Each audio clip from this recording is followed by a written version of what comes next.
السلام علیکم دوستان. افغانان دي چې په T10 لیګ کې ډېر ښه ځلیږي. حضرت الله عزازي نن یو ځل بیا د خپلې لوبډلې دپاره ډېر په زړه پورې زبردسته بیټینګ ترسره کړ.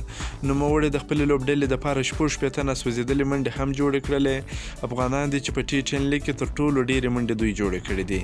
پرون په لومړي مقام کې رحمان الله ګربز و، خو نن بیا حضرت الله عزازي لومړي مقام ته تللی دي. حضرت الله عزازي 340 منډې جوړې کړې دي، خو رحمان الله ګربز چې بیا په دویم مقام کې دی 329 منډې جوړې کړي دي، چې دا د افغان بیټسمنانو دپاره ډېر د خوشحالۍ خبر دی چې په لومړي مقام کې دوی دي. دا لوبه د ټیم ابيدوبي او بنګال ټایګرز لوبډلو ترمنځ ترسره شول.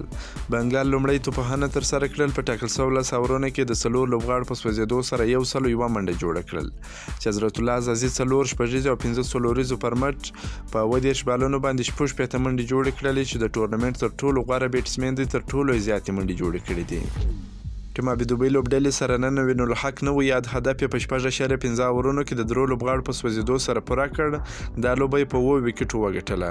پول سټارلینګ چې د دوی دپاره ډېر زبردسته په زړه پورې لوبه ترسره کړل، 15 شپږیزې او 5 څلوریزې یې ترسره کړلې. په 20 بالونو باندې 50 منډې جوړې کړلې، چې مین اف د میچ هم رالی.